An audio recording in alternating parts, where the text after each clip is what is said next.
सभी छोटे बड़े श्रोताओं को सुनीता भटनागर का प्यार भरा नमस्कार। ऑडियो स्टोरीज के हमारे चैनल कहानी जगत में आप सभी का स्वागत है। हिंदी कहानियों की श्रृंखला में आइए आज सुनते हैं आचार्य चतुरसेन शास्त्री जी द्वारा रचित कहानी दुखवा मैं कासे कहूँ मोरी सजनी। गर्मी के दिन थे। बादशाह ने उसी फागुन में सलीमा से नई शादी की थी। सल्तनत के सब झंझटों से दूर रहकर नई दुल्हन के साथ प्रेम और आनंद की किलोलें करने वह सलीमा को लेकर कश्मीर के दौलत खाने में चले आए थे। रात दूध में नहा रही थी। दूर के पहाड़ों की चोटियां बर्फ से सफेद होकर चांदनी में बाहर दिखा रही थी। आराम बाग के महलों के नीचे पहाड़ी नदी बल खाकर बह रही थी। मोती महल के एक कमरे में शमादान जल रहा था और उसकी खुली खिड़की के पास बैठी सलीमा रात का सौंदर्य निहार रही थी। खुले हुए बाल उसकी फिरोजी रंग की ओढ़नी पर खेल रहे थे। चिकन के काम से सजी और मोतियों से गुंथी हुई उस फिरोजी रंग की ओढ़नी पर कसी हुई कमखाब की कुर्ती और पन्नों की कमरपेटी पर अंगूर के बराबर बड़े बड़े मोतियों की माला झूल रही थी। सलीमा का रंग भी मोती के समान था। उसकी देह की गठन ही निराली थी। संगमरमर के समान पैरों में जरी के काम के जूते पड़े हुए थे, जिन पर 2 हीरे धक धक चमक रहे थे। कमरे में एक कीमती ईरानी कालीन का फर्श बिछा था, जो पैर लगते ही हाथ भर धंस जाता था। सुगंधित मसालों से बने हुए शमादान जल रहे थे। कमरे में 4 पूरे कद के आईने लगे हुए थे। संगमरमर के आधारों पर सोने चांदी के फूलदानों में ताजे फूलों के गुलदस्ते रखे थे। दीवारों और दरवाजों पर चतुराई से गुंथी हुई नाग केसर और चंपे की मालाएं झूल रही थीं, जिनकी सुगंध से कमरा महक रहा था। कमरे में अनगिनत बहुमूल्य कारीगरों की देश विदेश की वस्तुएं करीने से सजी हुई थीं।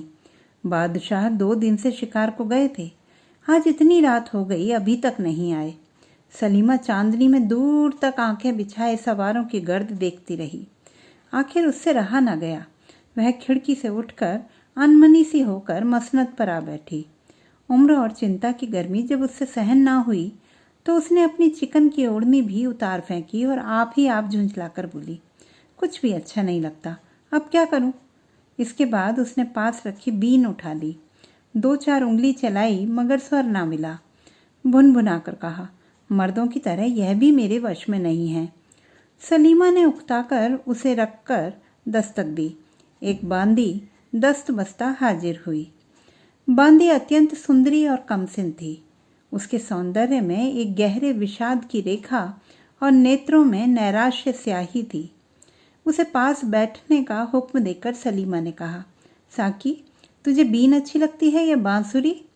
बांदी ने नम्रता से कहा, हुजूर जिसमें खुश हों। सलीमा ने कहा, पर तू किस में खुश है? बांदी ने कंपित स्वर में कहा, सरकार, बांदियों की खुशी ही क्या। क्षण भर सलीमा ने बांदी के मुंह की तरफ देखा। वैसा ही विषाद, निराशा और व्याकुलता का मिश्रण हो रहा था। सलीमा ने कहा, मैं क्या तुझे बांदी की नज़र से देखती हूँ? नहीं, हजरत की तो लौंडी पर खास मेहरबानी है। तब तो इतनी उदास, झिझकी हुई और एकांत में क्यों रहती है?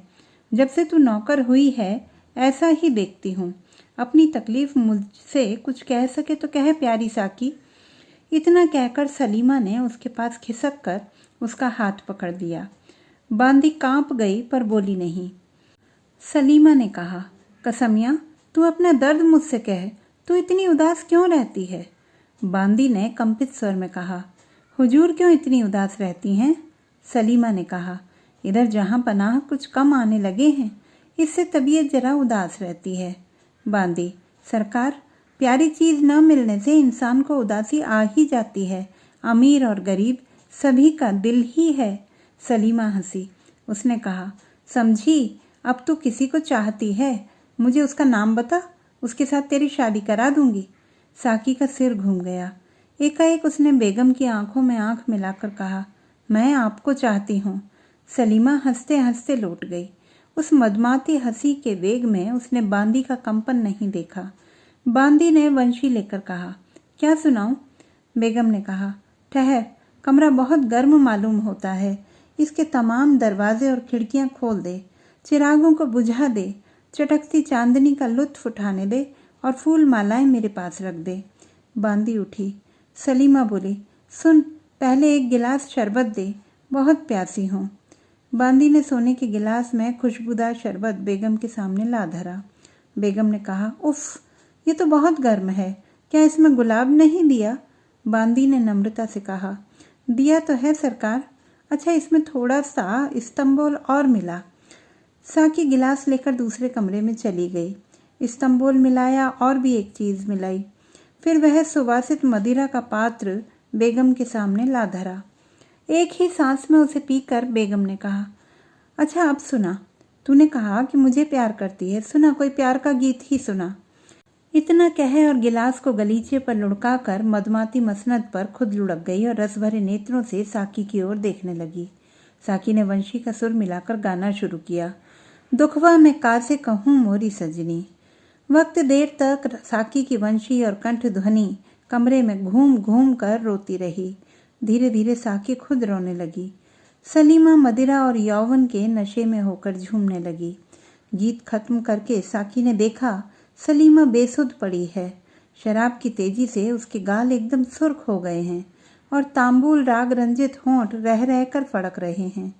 सांस की सुगंध से कमरा महक रहा है, जैसे मंद पवन से कोमल पत्ती कांपने लगती है।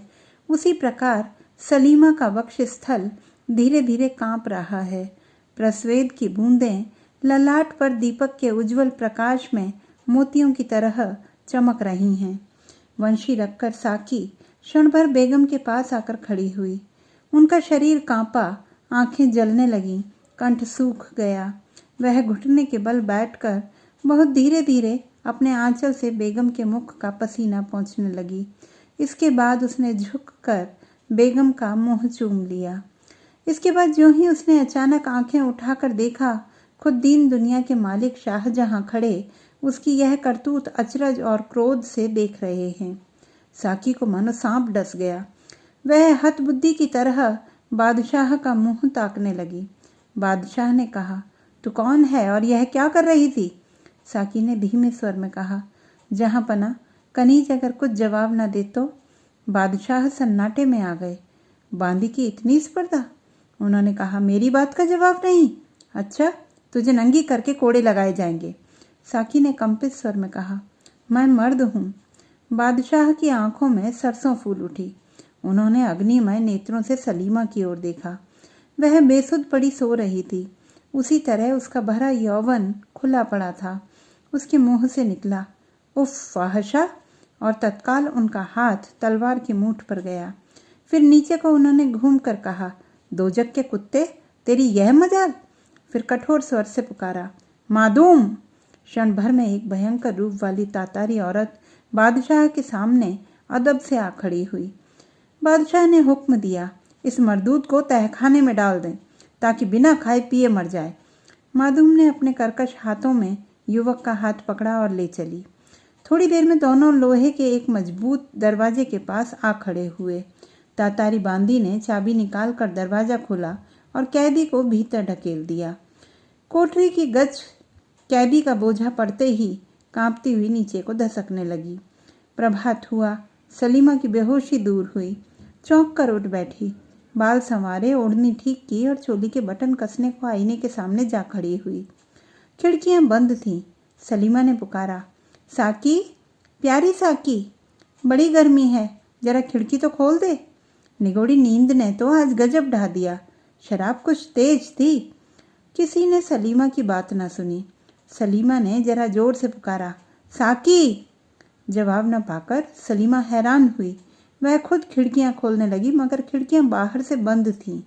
सलीमा ने विस्मय से मन ही मन कहा, क्या बात है, लौंडियां सब क्या हुई? वह द्वार की तरफ चली। देखा एक तातारी बांदी नंगी तलवार लिए पहरे पर मुस्तैद खड़ी है। बेगम को देखते ही उसने सिर झुका लिया। सलीमा ने क्रोध से कहा, तुम लोग यहाँ क्यों हो? बादशाह के हुक्म से। क्या बादशाह आ गए? जी हाँ। मुझे इत्तला क्यों नहीं दी? हुक्म नहीं था। बादशाह कहाँ हैं? जीनत महल के दौलत खाने पर। सलीमा के मन में अभिमान हुआ। उसने कहा, ठीक है, खूबसूरती के हाट में जिनका कारोबार है, मोहब्बत को क्या समझें। तो अब जीनत महल की किस्मत खुली। तातारी स्त्री चुपचाप खड़ी रही। सलीमा फिर बोली, मेरी साकी कहाँ है? कैद में। क्यों? जहाँ पनाह का हुक्म था। उसका कसूर क्या था? मैं अर्ज नहीं कर सकती। कैद खाने की चाबी मुझे दे, मैं अभी उसे छुड़ाती हूँ। आपको अपने कमरे से बाहर आने का हुक्म नहीं है, तब क्या मैं भी कैद में हूँ? जी हाँ। सलीमा की आंखों में आंसू भर आए। वह लौटकर मसनद पर पड़ गई और फूट फूट कर रोने लगी। कुछ ठहर कर उसने एक खत लिखा। हुजूर, मेरा कसूर माफ़ फरमावें। दिन भर की थकी होने से ऐसी बेसुस सो गई कि हुजूर के इस्तकबाल में हाजिर न रह सकी, और मेरी उस प्यारी लौंडी की भी जाँ बख्शी की जाए। उसने हुजूर के दौलत खाने में लौट आने की इत्तला मुझे वाजिबी तौर पर न देकर बेशक भारी कसूर किया है, मगर वह नई, कमसिन, गरीब और दुखिया है। कनीज़ सलीमा। चिट्ठी बादशाह के पास भेज दी गई। बादशाह की तबीयत बहुत नासाज थी। तमाम हिंदुस्तान के बादशाह की औरत फाहशा निकले। बादशाह अपनी आंखों से परपुरुष को उसका मुंह चूमते देख चुके थे। वह गुस्से से तिलमिला रहे थे और गम गलत करने को अंधाधुंध शराब पी रहे थे।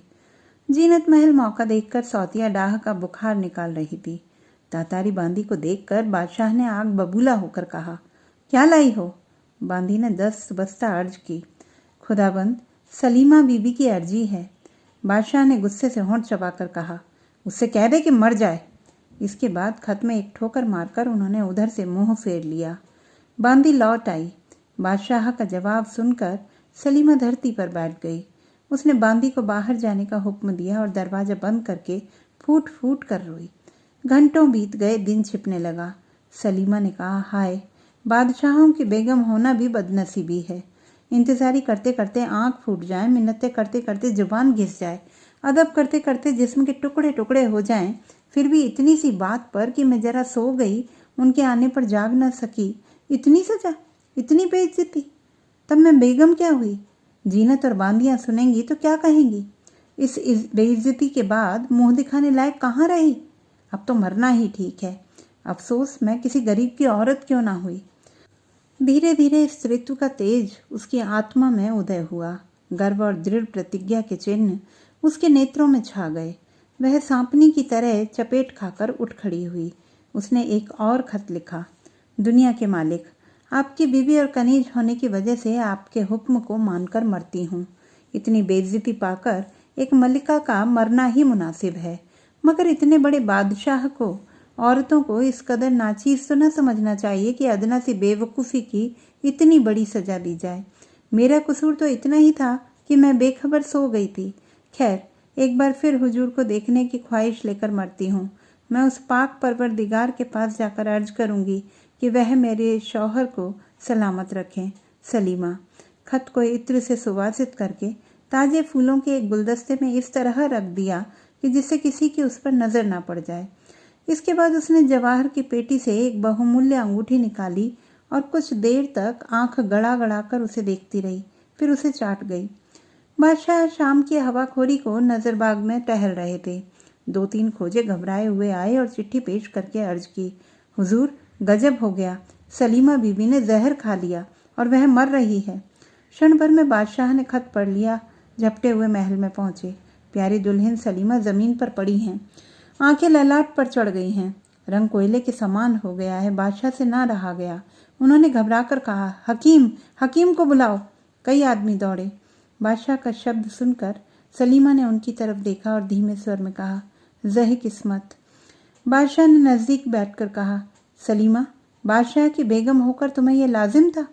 सलीमा ने कष्ट से कहा, हुजूर, मेरा कसूर मामूली था। बादशाह ने कड़े स्वर में कहा, बदनसीब, शाही जनान खाने में मर्द को भेष बदल कर रखना मामूली कसूर समझती है? कानों पर यकीन कभी ना करता, मगर आंखों देखी को झूठा मान लूं? जैसे हजारों बिच्छुओं के एक साथ डंक मारने से आदमी तड़पता है, उसी तरह तड़प कर सलीमा ने कहा, क्या? बादशाह डरकर पीछे हट गए। उन्होंने कहा, सच कहो, इस वक्त तुम खुदा की राह पर हो। यह जवान कौन था? सलीमा ने अचकचाकर पूछा, कौन जवान? बादशाह ने गुस्से से कहा, जिसे तुमने साकी बनाकर अपने पास रखा था। सलीमा ने घबराकर कहा, हैं? क्या वह मर्द है? बादशाह, तो क्या तुम सचमुच ये बात नहीं जानती? सलीमा के मुंह से निकला, या खुदा। फिर उसके नेत्रों से आंसू बहने लगे। वह सब मामला समझ गई। कुछ देर बाद बोली, खाविंद, तब तो कुछ शिकायत ही नहीं। इस कसूर की तो यही सज़ा मुनासिब थी। मेरी बदगुमानी माफ़ फरमाई जाए। मैं अल्लाह के नाम पर पड़ी कहती हूँ, मुझे इस बात का कुछ भी पता नहीं है। बादशाह का गला भर आया। उन्होंने कहा, तो प्यारी सलीमा, तुम बेकसूर ही चली। बादशाह रोने लगे। सलीमा ने उनका हाथ पकड़कर अपनी छाती पर रखकर कहा, मालिक मेरे, जिसकी उम्मीद न थी, मरते वक्त वह मज़ा मिल गया। कहा सुना माफ़ हो, एक अर्ज लौंडी की मंजूर हो। बादशाह ने कहा, जल्दी कहो सलीमा। सलीमा ने साहस से कहा, उस जवान को माफ़ कर देना। इसके बाद सलीमा की आंखों से आंसू बह चले और थोड़ी ही देर में ठंडी हो गई। बादशाह ने घुटनों के बल बैठकर उसका ललाट चूमा और फिर बालक की तरह रोने लगा। गजब के अंधेरे और सर्दी में एक युवक भूखा प्यासा पड़ा था। एकाएक घोर चित्कार करके किवाड़ खुले। प्रकाश के साथ ही एक गंभीर शब्द तहखाने में भर गया, बदनसीब नौजवान, क्या होश हवास में है? युवक ने तीव्र स्वर से पूछा। कौन? जवाब मिला, बादशाह। युवक ने कुछ भी अदब किए बिना कहा, यह जगह बादशाहों के लायक नहीं है। क्यों तशरीफ लाए हैं? तुम्हारी कैफियत नहीं सुनी थी, उसे सुनने आया हूँ। कुछ देर चुप रहकर युवक ने कहा, सिर्फ सलीमा को झूठी बदनामी से बचाने के लिए कैफियत देता हूँ। सुनिए, सलीमा जब बच्ची थी, मैं उसके बाप का नौकर था। तभी से मैं उसे प्यार करता था। सलीमा भी प्यार करती थी, पर वह बचपन का प्यार था। उम्र होने पर सलीमा पर्दे में रहने लगी और फिर वह शहंशाह की बेगम हुई, मगर मैं उसे भूल न सका। 5 साल तक पागल की तरह भटकता रहा। अंत में भेष बदल कर बांदी की नौकरी कर ली। सिर्फ उसे देखते रहने और खिदमत करके दिन गुजार देने का इरादा था। उस दिन उज्जवल चांदनी, सुगंधित पुष्प राशि, शराब की उत्तेजना और एकांत ने मुझे बेबस कर दिया। उसके बाद मैंने आंचल से उसके मुख का पसीना पोंछा और मुंह चूम लिया। मैं इतना ही खतावार हूँ। सलीमा इसकी बाबत कुछ भी नहीं जानती। बादशाह कुछ देर तक चुपचाप खड़े रहे। उसके बाद वह दरवाज़ा बंद किए बिना ही धीरे धीरे चले गए। सलीमा की मृत्यु को 10 दिन बीत गए। बादशाह सलीमा के कमरे में ही दिन रात रहते हैं। सामने नदी के उस पार पेड़ों के झुरमुट में सलीमा की सफ़ेद कब्र बनी है।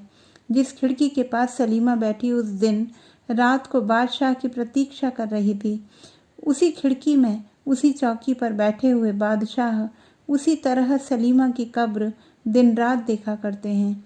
किसी को पास आने का हुक्म नहीं। जब आधी रात हो जाती है तो उस गंभीर रात्रि के सन्नाटे में एक मर्म भेदिनी गीत ध्वनि उठ खड़ी होती है। बादशाह साफ साफ सुनते हैं, कोई करुण कोमल स्वर में गा रहा है, दुखवा मैं कासे कहूँ मोरी सजनी। तो दोस्तों, ये थी हमारी आज की कहानी। आपको कैसी लगी कमेंट बॉक्स में लिखना ना भूलें। चैनल को सब्सक्राइब करें, लाइक करें और मित्रों के साथ शेयर करें। दोस्तों, यदि आप कविताएं पढ़ने में रुचि रखते हैं तो मेरा प्रथम काव्य संग्रह है स्पंदन पढ़ना ना भूलें। यह अमेज़न किंडल पर ई बुक के रूप में उपलब्ध है।